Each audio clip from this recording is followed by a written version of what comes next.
الله الرحمن محمد أحمد اللهم صل وسلم وبارك على سيدنا محمد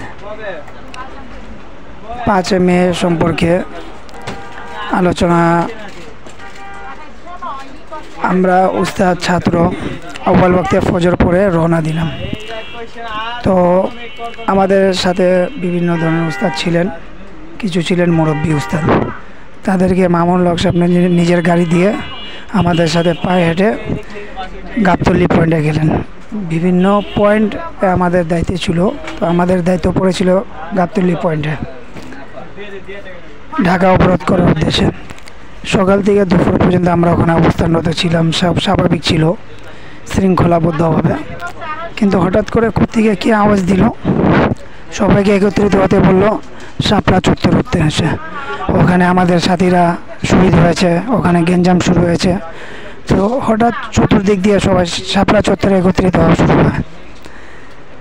তো আমরাও হেঁটে এখান থেকে চলে যাই শাপলা চত্বর উদ্দেশ্যে, অর্থাৎ যেটা শহীদ চত্বর। তো ওখানে যাওয়ার পথে খামারবাড়ির দিকে প্রেগনেন্ট মহিলা, তো সিএনজি তার আটকে দেওয়া। তো আমি সামনে গিয়ে আবার তাকে সহযোগিতা করলাম, ছেড়ে দিলাম গাড়ি, তো যাতে তার ডিস্টার্ব না হয়। তো আমি যেহেতু স্বেচ্ছাসেবক কার্ড ছিল আমার কাছে, এটা কাজ করতে সুবিধা হয়েছে।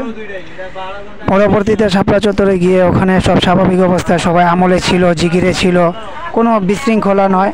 কিন্তু কিছু জায়গায় গেঞ্জাম, হয়তো ফকিরাপুল বা বাইতুল মোকাররম দিক দিয়ে কয়েকজন শহীদ হলো, তারপর ওখানে গেঞ্জাম হলো, কিন্তু অন্য অন্য সাইডগুলো ঠিকই ছিল। এইভাবে মাগরিব হলো, রাত হলো, এসা। তো হঠাৎ করে আমরা শুনতে পেলাম নেটওয়ার্ক কাজ করছে না, ডিসকানেক্ট হয়ে গেছে। তো আমিও বাসায় আলাপ করলাম যে এখন ফোন আসুক না আসুক বা কন্ট্যাক্ট করা দরকার নাই, চিন্তা করা দরকার নাই, আমি ফোন অফ করে দিই, তো ইনশাল্লাহ কন্ট্যাক্ট পরবর্তীতে হবে। তো এখন আপাতত অফ থাকবে ফোন। এইভাবে রাত 11টা 12টা একটু গভীর হলো। হঠাৎ করে দেখি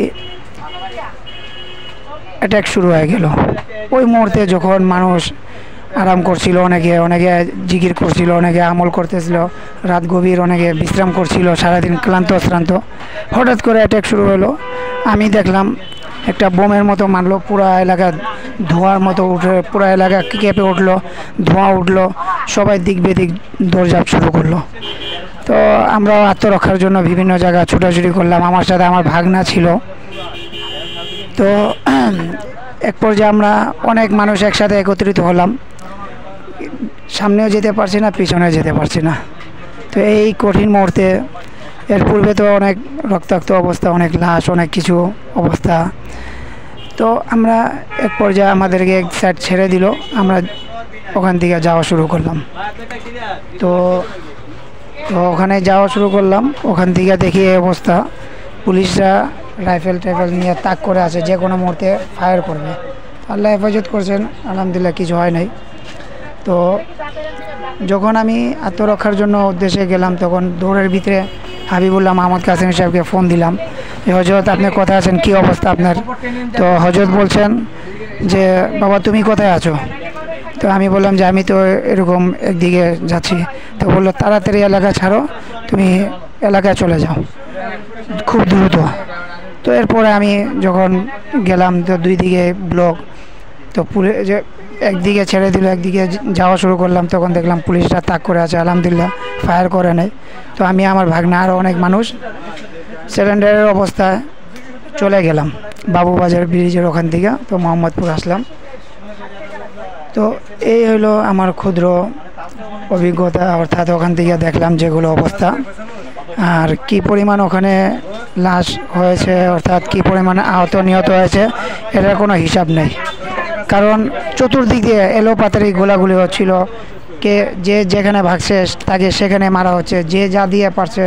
আওয়ামী লীগের বিভিন্ন নেতা কর্মী এবং তারা বিভিন্নভাবে তো এটা করছিল।